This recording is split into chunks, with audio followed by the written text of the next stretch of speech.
ಸ್ನೇಹಿತರೆ ನಮಸ್ಕಾರ, welcome back to Shobhita creations. Friends, ನಾನು ಇವತ್ತು ನಿಮ್ಗೆ ಥ್ರೆಡ್ ಪೈಪಿಂಗ್ ಮಾಡಿ ಅದನ್ನ ಯಾವ ರೀತಿ ಬಳಸಬೇಕು ಅನ್ನೋದನ್ನ ನಾನು ತೋರಿಸ್ಕೊಡ್ತಾ ಇದ್ದೀನಿ. ತುಂಬಾನೇ ಈಸಿ ಮೆಥಡ್ ನಲ್ಲಿ ತೋರಿಸ್ಕೊಡ್ತಾ ಇದ್ದೀನಿ ಫ್ರೆಂಡ್ಸ್. ಯಾಕಂದ್ರೆ ಇದನ್ನ ತುಂಬಾ ಜನ ಕನ್ಫ್ಯೂಸ್ ಮಾಡ್ಕೋತಾರೆ. ತುಂಬಾ ಜನ ಈ ಥ್ರೆಡ್ ಪೈಪಿಂಗ್ ಅಂದ್ರೆ ಕಷ್ಟ ಅಂತ ಅನ್ಕೊಂಡಿದ್ದಾರೆ. ಅಂತವರಿಗೆಲ್ಲ ತುಂಬಾನೇ ಈಸಿ ಮೆಥಡ್ ನಲ್ಲಿ ತೋರಿಸ್ಕೊಡ್ತಾ ಇದ್ದೀನಿ. ಇದನ್ನ ನೀವು ಫಾಲೋ ಮಾಡಿ, ಈ ಟಿಪ್ಸ್ ನ ತುಂಬಾನೇ ಚೆನ್ನಾಗಿ ನೀವು ಥ್ರೆಡ್ ಪೈಪಿಂಗ್ ನ ಮಾಡಬಹುದು, ಹಾಗೆ ತುಂಬಾನೇ ಖುಷಿಯಾಗಿ. ಈ ವಿಡಿಯೋ ನೋಡ್ಬೇಕಾದ್ರೆ ಎಲ್ಲೂ ಸ್ಕಿಪ್ ಮಾಡದೆ ಆದಷ್ಟು ಸಬ್ಸ್ಕ್ರೈಬ್ ಮಾಡ್ಕೊಂಡೆ ವಿಡಿಯೋ ನೋಡಿ. ವಿಡಿಯೋ ನಿಮ್ಗೆಲ್ಲ ಖಂಡಿತ ಇಷ್ಟ ಆಗತ್ತೆ. ಇಷ್ಟ ಆಗೋದ್ರಿಂದ ಲೈಕ್ ಮಾಡೋದನ್ನ ಮರಿಬೇಡಿ. ಅಲ್ಲದೆ ನಿಮ್ ಫ್ಯಾಮಿಲಿ, ಫ್ರೆಂಡ್ಸ್, ರಿಲೇಟಿವ್ಸ್ ಗೆ ಆದಷ್ಟು ವಿಡಿಯೋನ ಶೇರ್ ಮಾಡಿ ಫ್ರೆಂಡ್ಸ್. ನೋಡಿ ಫ್ರೆಂಡ್ಸ್, ಈಗ ಇಲ್ಲಿ ನಾವು ಈ ರೀತಿ ಕ್ಲಾತ್ ನ ಕ್ರಾಸ್ ಆಗಿ ಕಟ್ ಮಾಡಬೇಕು. ನೋಡಿ, ಈ ರೀತಿಯಾಗಿ ನಾನು ಲೈನ್ ನ ಹಾಕ್ತಾ ಇದ್ದೀನಿ. ಫಸ್ಟ್ ಒಂದ್ ಲೈನ್ ನ ಹಾಕಿದೀನಿ. ಈಗ ನಾವೇನ್ ಮಾಡ್ತೀನಿ ಅಂದ್ರೆ 1/4 ಇಂಚಿಗೆ ಮಾರ್ಕ್ ಮಾಡ್ಕೊ, 1/4 ಇಂಚು, ಸಾರಿ ಫ್ರೆಂಡ್ಸ್, 1/4 ಇಂಚಿಗೆ ನೋಡಿ ಈ ತರ ಎರಡೂ ಸೈಡ್ ಅಲ್ಲಿ ಹೀಗೆ ಮಾರ್ಕ್ ಮಾಡ್ಕೊಂಡು ನೀಟಾಗಿ ನೀವು ಇಲ್ಲಿ ಮಾರ್ಕ್ ನ ಮಾಡ್ಕೊಂಡು ಲೈನ್ ನ ಹಾಕೋಬೇಕು. ನೋಡಿ, ಈ ರೀತಿಯಾಗಿ ನಾನು ಲೈನ್ ಹಾಕಿದೀನಿ. ನೋಡಿ, ಪ್ರತಿ ಒಂದು ಕೂಡ 1/4 ಇದೆ. 1/4 ಯಾಕೆ ಇಷ್ಟೊಂದು ಬೇಕಾ ಅಂತ ನೀವು ಅನ್ಕೊಬಹುದು. ಈಗ ನೀವು ಇದನ್ನ ಕಟ್ ನ ಮಾಡ್ಕೊಳ್ಳಿ. ಹಾಗೆಲೇ ಇಲ್ಲಿ ಕಟ್ ಮಾಡ್ಬೇಕಾದ್ರೆ ಹೇಳದ್ನಲ್ಲ, ಕ್ರಾಸ್ ಅಲ್ಲೇ ಕಟ್ ಮಾಡಿ. ಸ್ಟ್ರೈಟ್ ಅಲ್ಲಿ ಕಟ್ ಮಾಡಿದ್ರೆ ನಿಮ್ಗೆ ಫಿನಿಶಿಂಗ್ ಚೆನ್ನಾಗಿ ಬರಲ್ಲ. ನಾನು ತೋರ್ಸೋದ್ನಲ್ಲ, ಈ ರೀತಿಯಾಗಿ ಕ್ರಾಸ್ ಆಗಿನೇ ಮಾರ್ಕ್ ಮಾಡ್ಕೊಂಡು 1/4 ಇಂಚಿಗೆ ಕಟ್ ಮಾಡ್ಕೊಂಡ್ರೆ ನಿಮ್ಗೆ ಫಿನಿಶಿಂಗ್ ಮಾಡೋದಕ್ಕೆ ತುಂಬಾನೇ ಈಸಿ ಆಗತ್ತೆ. ಹಾಗೆ ಕ್ರಾಸ್ ಪೀಸ್ ನ ನೋಡಿ ಈ ರೀತಿಯಾಗಿ ಈ ಕಡೆ ಎರಡೂ ಸೈಡ್ ಚೂಪ್ ಇದೆಯಲ್ಲ, ಅದು ಆಪೋಸಿಟ್ ಬರಬೇಕು. ಕಚ್ಚಾ ಈ ರೀತಿಯಾಗಿ ಬರಬೇಕು. ಈ ರೀತಿಯಾಗಿ ನೀವು ಸ್ಟಿಚ್ ನ ಹಾಕ್ಬೇಕು. ಈಗ ನಾವು ಸ್ಟಿಚ್ ಹಾಕೋದನ್ನ ತೋರಿಸ್ತಾ ಇದ್ದೀನಿ. ನೋಡಿ, ಇಲ್ಲಿ ನೀವು ಸ್ಟ್ರೈಟ್ ಆಗಿ ಸ್ಟಿಚ್ ಹಾಕಿ. ಹಾಗೆ ಇದು ಆಪೋಸಿಟ್ ಇರೋ ತರ ನೋಡ್ಕೊಳ್ಳಿ. ಅವಾಗ ನಿಮ್ಗೆ ಪರ್ಫೆಕ್ಟ್ ಆಗಿ ನೀವು ಏನು ಥ್ರೆಡ್ ಪೈಪಿಂಗ್ ನ ರೆಡಿನ ಮಾಡ್ಕೋಬಹುದು. ಹಾಗೇನೆ ಇಲ್ಲಿ ನಿಮ್ದು ಏನ್ ಸ್ಟಿಚ್ ಹಾಕ್ತೀರಾ, ಎರಡೂ ಸೈಡ್ ರಫ್ ನ ಹೊಡಿರಿ. ಎರಡೂ ಸೈಡ್ ರಫ್ ಹೊಡಿಯೋದ್ರಿಂದ ಓಪನ್ ಅಪ್ ಆಗಲ್ಲ. ಹಾಗೆ ಈಗ ನೋಡಿ ಮತ್ತೆ ತೋರಿಸ್ತಾ ಇದ್ದೀನಿ. ನೋಡಿ, ಈ ತರ ಸ್ಟ್ರೈಟ್ ಸ್ಟಿಚ್ ಹಾಕಿದಾಗ ನೀಟಾಗಿ ಕೂತ್ಕೊಳ್ಳುತ್ತೆ. ಹಾಗೆ ಈಗ ನೆಕ್ಸ್ಟ್ ಕ್ರಾಸ್ ಪೀಸ್ ನ ನಾವು ಅಟ್ಯಾಚ್ ಮಾಡ್ಬೇಕಾದ್ರೆ ಕೂಡ ಅಷ್ಟೇ. ನೋಡಿ, ಈಗ ಇಲ್ಲಿ ನಾನು ತೋರಿಸ್ತಾ ಇದ್ದೀನಿ. ನೋಡಿ, ಆಪೋಸಿಟ್ ಆಗಿ ಬಂದಿಲ್ಲ ಅಂತ ಆಯ್ತು ಅಂದಾಗ ಈ ಸೈಡಿಗೆ ತಗೊಳ್ಳಿ. ಈ ಸೈಡ್ದಾಗ ತಗೊಂಡಾಗ ನೋಡಿ ಇಲ್ಲಿ ಆಪೋಸಿಟ್ ಆಗಿ ಬರತ್ತೆ. ಈಗ ಮತ್ತೆ ಇಲ್ಲಿ ಹಿಡಿದು ನೀಟಾಗಿ ಸ್ಟ್ರೈಟ್ ಸ್ಟಿಚ್ ನ ಹಾಕೊಳ್ಳಿ. ಹಾಗೆ ಎರಡು ಸೈಡು ನೀಟಾಗಿ ರಫ್ ಹೊಡಿಯೋದನ್ನ ಮರಿಬೇಡಿ.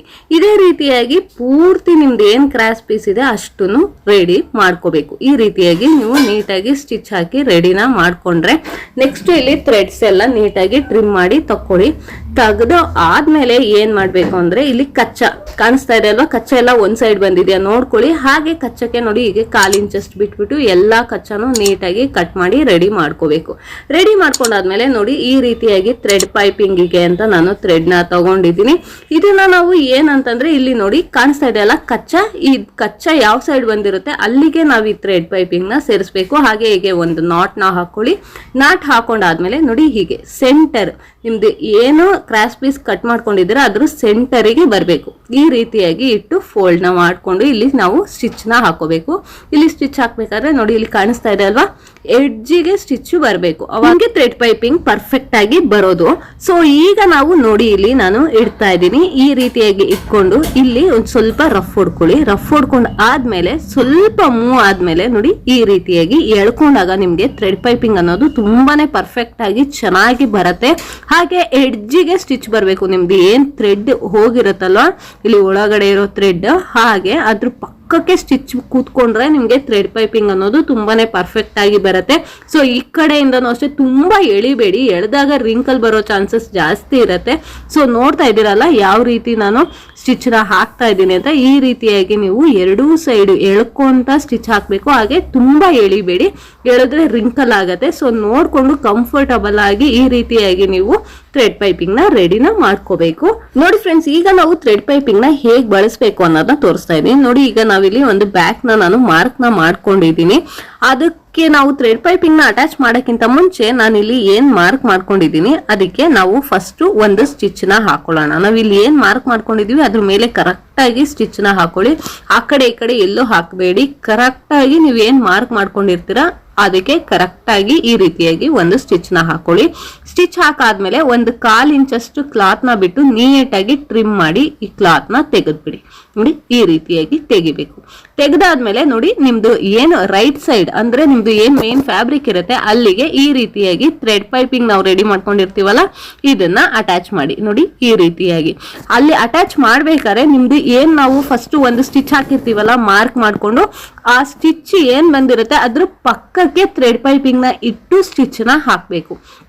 ಅದಕ್ಕಿಂತ ತುದಿಗಿಟ್ಟು ಹಾಕಬೇಡಿ. ನಿಮ್ದು ಏನೋ ಥ್ರೆಡ್ ಸ್ಟಿಚ್ ಹಾಕೊಂಡಿರ್ತೀರಲ್ಲ ಆ ಲೈನ್ ಪಕ್ಕಕ್ಕಿಡ್ಬೇಕು.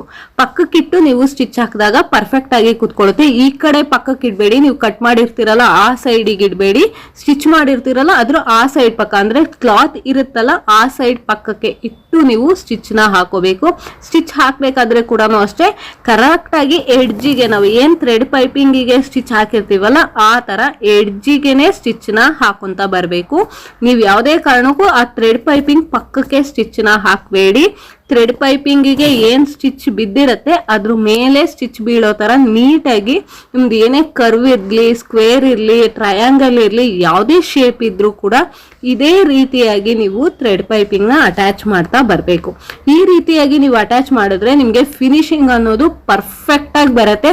ನೀವಿನ್ನು ಬಿಗಿನರ್ಸ್ ಆದ್ರೂ ಕೂಡ ನಿಮ್ ಫಿನಿಶಿಂಗ್ ಅನ್ನೋದು ತುಂಬಾನೇ ಚೆನ್ನಾಗಿ ಬರುತ್ತೆ. ನಾನು ಇದನ್ನ ತೋರಿಸ್ತಾ ಇರೋದೇ ಬಿಗಿನರ್ಸ್ಗೆ, ಯಾಕಂದ್ರೆ ಥ್ರೆಡ್ ಪೈಪಿಂಗ್ ಅಂತ ಅಂದ್ರೇನೆ ಕಷ್ಟ, ತುಂಬಾ ಟಫ್ ಈ ರೀತಿಯಾಗಿ ಹೇಳ್ತಾ ಇರ್ತಾರೆ. ಸೊ ತುಂಬಾನೇ ಈಸಿ ಮೆಥಡ್ ನಲ್ಲಿ ತೋರಿಸ್ತಾ ಇದ್ದೀನಿ. ಈ ಟಿಪ್ಸ್ ನ ಫಾಲೋ ಮಾಡಿ ನೀವು ಕೂಡ ಥ್ರೆಡ್ ಪೈಪಿಂಗ್ ಡಿಸೈನ್ಸ್ ನೆಲ್ಲ ತುಂಬಾನೇ ಈಸಿಯಾಗಿ ಮಾಡ್ಬೋದು. ನೋಡಿದ್ರಲ್ಲ, ಈ ರೀತಿಯಾಗಿ ನಾವು ಥ್ರೆಡ್ ಪೈಪಿಂಗ್ ನ ಅಟ್ಯಾಚ್ ಮಾಡಿದೀವಲ್ವಾ. ಈಗ ಏನ್ ಮಾಡ್ಬೇಕು ಅಂದ್ರೆ ನೋಡಿ, ಈ ರೀತಿ ಓಪನ್ ಮಾಡ್ಕೊಂಡು ಇಲ್ಲಿ ಗ್ರೀನ್ ಕಾಣಿಸ್ತಾ ಇದೆ ಅಲ್ಲ, ಇದನ್ನ ಮಾತ್ರ ಈ ರೀತಿಯಾಗಿ ನ್ಯಾಚ್ ನ ಮಾಡ್ಕೋಬೇಕು. ಇದೇ ರೀತಿಯಾಗಿ ನ್ಯಾಚ್ ಮಾಡಿ. ಹಾಗೆ ಈ ಬ್ಲೂನ ಕಟ್ ಮಾಡಬೇಡಿ. ಇಲ್ಲಿ ನೋಡಿ, ಈ ಗ್ರೀನ್ ನ ಮಾತ್ರ ಈ ರೀತಿಯಾಗಿ ಕಟ್ ಮಾಡ್ಕೋಬೇಕು. ನೋಡಿ ಫ್ರೆಂಡ್ಸ್, ಈಗ ನಾವು ಇದನ್ನ ಉಲ್ಟಾ ಮಾಡ್ಬೇಕು. ಈಗ ನೋಡಿ, ಜಸ್ಟ್ ಹೀಗೆ ಟರ್ನ್ ಮಾಡಿದ್ರೆ ಎಷ್ಟು ನೀಟಾಗಿ ಕಾಣಿಸ್ತಾ ಇದೆ ಅಲ್ವಾ ಥ್ರೆಡ್ ಪೈಪಿಂಗ್ ಅನ್ನೋದು. ನೋಡಿ, ಈಗ ನಾವಿಲ್ಲಿ ಎಡ್ಜಿಗೆ ಸ್ಟಿಚ್ ನ ಹಾಕೊಂತ ಬರ್ಬೇಕು.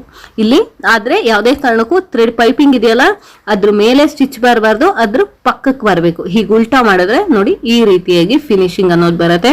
ನಿಮ್ಗೆ ಲುಕಿಂಗ್ ಅನ್ನೋದು ತುಂಬಾನೇ ಚೆನ್ನಾಗಿ ಬರುತ್ತೆ. ತುಂಬಾನೇ ಈಸಿ ಮೆಥಡ್. ಯಾಕಂದ್ರೆ ಎರಡು ಕ್ಲಾತ್ ನ ಸೇರಿಸಿ ಇದ್ರ ಮಧ್ಯೆ ಎಲ್ಲ ಇಟ್ಟು ಸ್ಟಿಚ್ ಹಾಕಿ ಅಂತ ಅಂದಾಗ ಬಿಗಿನರ್ಸಿಗೆ ತುಂಬಾನೇ ಕನ್ಫ್ಯೂಸ್ ಮಾಡ್ಕೊಂತಾರೆ, ಅಷ್ಟು ನೀಟಾಗಿ ಮಾಡಲ್ಲ. ಸೊ ಹಾಗಾಗಿ ಅವರಿಗೆ ಅಂತಾನೆ ನಾನು ತೋರಿಸ್ತಾ ಇರೋದು. ಈಗ ಫಸ್ಟ್ ಟೈಮ್ ಕಲಿತಾ ಇದ್ದೀರಾ ಅಂತ ಅಂದ್ರೆ ಈ ಟಿಪ್ಸ್ ನ ಯೂಸ್ ಮಾಡ್ಕೊಂಡು ನೀವು ಮಾಡಿ, ತುಂಬಾನೇ ಚೆನ್ನಾಗಿ ಬರುತ್ತೆ ನಿಮ್ಗೆ ಥ್ರೆಡ್ ಪೈಪಿಂಗ್ ಅನ್ನೋದು. ನೋಡಿ, ಕಾಣಿಸ್ತಾ ಇದೆ ಅಲ್ವಾ ಯಾವ ರೀತಿ ಬರ್ತಾ ಇದೆ ಅಂತ. ನೋಡಿ, ನೀಟಾಗಿ ಬರುತ್ತೆ. ಇಲ್ಲಿ ಎಡ್ಜಿಗೆ ನೀವು ಸ್ಟಿಚ್ ನ ಹಾಕೊಂತ ಬಂತು ಅಂತ ಅಂದ್ರೆ ಕಚ್ಚಾ ಎಲ್ಲ ಔಟ್ ಸೈಡಿಗೆ ಹೋಗ್ತಾ ಇರತ್ತೆ, ಬ್ಯಾಕ್ ವರ್ಡ್ಸ್ಗೆ. ಇಲ್ಲಿ ನಿಮ್ಗೆ ಥ್ರೆಡ್ ಪೈಪಿಂಗ್ ಮಾತ್ರ ಫಿನಿಶಿಂಗು ತುಂಬಾನೇ ಚೆನ್ನಾಗಿ ಬರುತ್ತೆ. ನೋಡಿ, ಕಾಣಿಸ್ತಾ ಇದೆ ಅಲ್ವಾ ಯಾವ ರೀತಿ ಬಂದಿದೆ ಅಂತ. ಕಚ್ಚಾ ಎಲ್ಲ ಔಟ್ ಸೈಡು ನೀಟಾಗಿ ಬ್ಯಾಕ್ ವರ್ಡ್ಸ್ಗೆ ಹೋಗಿರತ್ತೆ. ಈಗ ತೋರಿಸ್ತೀನಿ ನೋಡಿ. ಈ ರೀತಿಯಾಗಿ ಬಂದಾಗ ಏನಾಗತ್ತೆ ಅಂದ್ರೆ ನಾವು ಕಚ್ಚಾ ಜಾಸ್ತಿ ಬಿಟ್ಟಿರೋದ್ರಿಂದ ಇದು ಸ್ವಲ್ಪ ಕಾಣೋ ತರ ಆಗತ್ತೆ. ಈಗ ಏನ್ ಮಾಡೋಣ ಅಂದ್ರೆ ನೋಡಿ, ಈ ರೀತಿಯಾಗಿ ಹೀಗೆ ಫೋಲ್ಡ್ ಮಾಡಿ ಇಲ್ಲಿಗೆ ಒಂದು ಸ್ಟಿಚ್ ನ ಹಾಕೊಂಡ್ಬಿಟ್ರೆ ನಿಮ್ಗೆ ತುಂಬಾನೇ ಪರ್ಫೆಕ್ಟ್ ಆಗತ್ತೆ. ನಾನು ಇದೇ ಕಾರಣಕ್ಕೋಸ್ಕರ 1.25 ಇಂಚನ್ನ ನಾನು ಬಿಡಿಸಿರೋದು. ಥ್ರೆಡ್ ಪೈಪಿಂಗಿಗೆ 1.25 ಇಂಚ್ ಏನಕ್ಕೆ ಅಂದ್ರೆ ನೋಡಿ, ಈ ರೀತಿಯಾಗಿ ಫೋಲ್ಡ್ ಮಾಡಿ ಇಲ್ಲಿ ಒಂದು ಸ್ಟಿಚ್ ಹಾಕ್ಬಿಟ್ರೆ ನಿಮ್ಗೆ ಫಿನಿಶಿಂಗ್ ಅನ್ನೋ ತುಂಬಾನೇ ಚೆನ್ನಾಗಿ ಬರುತ್ತೆ. ಹಾಗಾಗಿ ಈಗ ನಾವು ಸ್ವಲ್ಪ ಎಕ್ಸ್ಟ್ರಾ ಕ್ಲಾತ್ ನ ನೀವು ಬಿಟ್ಕೊಳ್ಳೋದ್ರಿಂದ ಈ ಯೂಸ್ ಆಗತ್ತೆ, ಮತ್ತೆ ಫಿನಿಶಿಂಗ್ ತುಂಬಾನೇ ಚೆನ್ನಾಗಿ ಬರುತ್ತೆ. ನೀವು ಎಲ್ಲೇ ಬಾಟಮ್ ಅಲ್ಲಿ ಆಗ್ಬೋದು, ನೆಕ್ ಅಲ್ಲಿ ಆಗ್ಬೋದು, ಯಾವುದೇ ಸ್ಲೀವ್ಸ್ ಆಗ್ಬೋದು, ಯಾವುದಕ್ಕೆ ಥ್ರೆಡ್ ಪೈಪಿಂಗ್ ಮಾಡ್ತೀರಾ ಅಂದ್ರೂ ಈ ಟಿಪ್ಸ್ ನ ಫಾಲೋ ಮಾಡಿ. ತುಂಬಾನೇ ಈಸಿ ಮೆಥಡ್ ನಲ್ಲಿ ನೀವು ಥ್ರೆಡ್ ಪೈಪಿಂಗ್ ನ ಕೊಡ್ಬೋದು. ಹಾಗೆ ಫಿನಿಶಿಂಗ್ ಅಷ್ಟೇ. ನೋಡ್ತಾ ಇದ್ದೀರಲ್ಲ, ಹೀಗೆ ಫೋಲ್ಡ್ ಮಾಡಿ ಸ್ಟಿಚ್ ಹಾಕೊಂಡ್ರು ನಿಮ್ಗೆ ಚೆನ್ನಾಗಿ ಬರುತ್ತೆ. ಹೆಮ್ ಮಾಡ್ಕೊಂತೀನಿ, ನಂಗೆ ಇನ್ನೊಂದು ಸ್ಟಿಚ್ ಬೇಡ ಅಂದ್ರೆ ಹೆಮ್ಮಿಂಗ್ ಬೇಕಾದ್ರೂ ಮಾಡ್ಕೋಬಹುದು. ಎರಡು ಮೆಥಡ್ ನಲ್ಲಿ ನೀವು ಇದನ್ನ ಫಾಲೋ ಮಾಡ್ಬೋದು ಫ್ರೆಂಡ್ಸ್. ನೋಡಿ ಫ್ರೆಂಡ್ಸ್, ಈಗ ಪೂರ್ತಿ ರೆಡಿ ಆದ್ಮೇಲೆ ಪೈಪಿಂಗು ಯಾವ ರೀತಿ ಕಾಣುತ್ತೆ ಅಂತ ನೋಡಿದ್ರಲ್ಲ. ನೆಕ್ಗೆ ಎಷ್ಟು ಈಸಿಯಾಗಿ ಥ್ರೆಡ್ ಪೈಪಿಂಗ್ ನ ಮಾಡ್ಬೋದು. ನಿಮ್ಗೆ ಯಾವುದೇ ರೀತಿ ಡಿಫಿಕಲ್ಟ್ ಇರಲ್ಲ, ತುಂಬಾನೇ ಈಸಿ ಮೆಥಡ್ ನಲ್ಲಿ ಮಾಡ್ಬೋದು. ಈಗ ಬಾಟಮ್ ಕೂಡ ಅಷ್ಟೇ. ಬಾಟಮಿಗೂ ಈಗ ನಾನು ಯಾವ ಮೆಥಡ್ ತೋರಿಸ್ದೆ ಅದೇ ಮೆಥಡ್ ನಲ್ಲಿ ನಾವು ಫಿನಿಶಿಂಗ್ ನ ಮಾಡ್ಬೋದು. ಸೊ ಈಗ ಇಲ್ಲಿ ಡಾಟ್ ಎಲ್ಲ ಹಿಡಿದು ರೆಡಿ ಮಾಡ್ಕೋಬೇಕು. ಸೊ ರೆಡಿ ಮಾಡಿದೀನಿ. ಈಗ ನಾನು ತೋರಿಸ್ತಾ ಇದ್ದೀನಿ ನೋಡಿ, ನಿಮ್ಗೆ ನೆಕ್ ಅಲ್ಲಿ ಯಾವ ರೀತಿ ನಾವು ಒಂದು ಸ್ಟಿಚ್ ಹಾಕಿ ಅದ್ರ ಪಕ್ಕಕ್ಕೆ ನಾವು ಥ್ರೆಡ್ ಪೈಪಿಂಗ್ ನ ರೆಡಿ ಮಾಡ್ಕೊಂಡಿರೋದನ್ನ ಸ್ಟಿಚ್ ಹಾಕ್ತಾ ಇದೀವಿ. Same as it is bottom ಅಲ್ಲಿ ಕೂಡ ಅಷ್ಟೇ. ಕೆಲವೊಂದ್ಸರಿ ನಾವು ಎಕ್ಸ್ಟ್ರಾ ಕ್ಲಾತ್ ನ ತಗೊಂಡು ನಾವು ಬಾಟಮ್ ಫಿನಿಶಿಂಗ್ ನ ಮಾಡ್ತೀವಿ. ಸೊ ಎಕ್ಸ್ಟ್ರಾ ಕ್ಲಾತ್ ಎಲ್ಲ ಏನು ಬೇಡ, ಇದೇ ರೀತಿಯಾಗಿ ನಾವು ಫಿನಿಶಿಂಗ್ ನ ಕೂಡ ಮಾಡ್ಬೋದು. ವಿತ್ ಥ್ರೆಡ್ ಪೈಪಿಂಗ್ ಕೂಡ ಬಂದಿರತ್ತೆ. ತುಂಬಾನೇ ಲುಕಿಂಗು ಚೆನ್ನಾಗಿ ಬರುತ್ತೆ.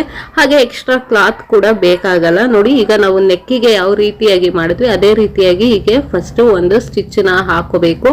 ಹಾಕೊಂಡು ಇಲ್ಲಿ ಎಕ್ಸಸ್ ಏನ್ ಥ್ರೆಡ್ ಆಗ್ಬೋದು, ಇದೇನು ಇದನ್ನೆಲ್ಲ ಕಟ್ ಮಾಡ್ಕೊಳ್ಳಿ.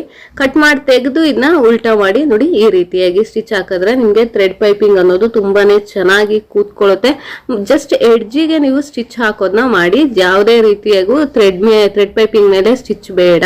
ನೋಡಿ ಪೂರ್ತಿ ರೆಡಿ ಆದ್ಮೇಲೆ ಯಾವ ರೀತಿ ಬಂದಿದೆ ಫಿನಿಶಿಂಗ್ ಅನ್ನೋದು, ಹಾಗೆ ಎಲ್ಲೂ ಓಪನ್ ಅಪ್ ಆಗಲ್ಲ ನಿಮ್ಗೆ. ಬಾಟಮ್ ಅಲ್ಲಿ ಕೂಡ ಅಷ್ಟೇ, ಈಗ ಹಿಂದ್ಗಡೆನೂ ಅಷ್ಟೇ ನೋಡಿ, ಎಲ್ಲೂ ಕಚ್ಚಾ ಬಿಟ್ಕೊಡಲ್ಲ. ಮತ್ತೆ ಇದನ್ನು ಅಷ್ಟೇ ನೋಡಿ, ಹೀಗೆ ಎಳಿತೀವಿ ಅಂದ್ರೂ ನಿಮ್ಗೆ ನೀಟಾಗಿ ಫಿನಿಶಿಂಗ್ ಅನ್ನೋದು ಆಗಿರುತ್ತೆ. ಥ್ರೆಡ್ ಪೈಪಿಂಗ್ ಒಂದು ಯೂಸ್ ಮಾಡ್ಕೊಂಡು ನೋಡಿ, ನಮ್ಗೆ ಯಾವ್ದು ತರ ಡಿಸೈನ್ ಬೇಕು ಆ ತರ ನೀವು ಈ ತರ ಥ್ರೆಡ್ ಪೈಪಿಂಗ್ ನ ರೆಡಿ ಮಾಡ್ಕೊಳ್ಳಿ. ಈ ವಿಡಿಯೋ ನಿಮ್ಗೆಲ್ಲ ಖಂಡಿತ ಇಷ್ಟ ಆಗಿದೆ ಅನ್ಕೊಂತೀನಿ. ಇಷ್ಟ ಆದ್ರೆ ಲೈಕ್ ಮಾಡಿ, ಶೇರ್ ಮಾಡಿ, ಕಮೆಂಟ್ ಮಾಡಿ. ನೀವಿನ್ನೂ ನಮ್ಮ ಚಾನಲ್ಗೆ ಸಬ್ಸ್ಕ್ರೈಬ್ ಆಗಿಲ್ಲ ಅಂದ್ರೆ ಮರೀದೆ ಸಬ್ಸ್ಕ್ರೈಬ್ ಆಗಿ, ಪಕ್ಕದಲ್ಲಿರೋ ಬೆಲ್ ಐಕಾನ್ ನ ಕ್ಲಿಕ್ ಮಾಡಿ. Thank you for watching friends.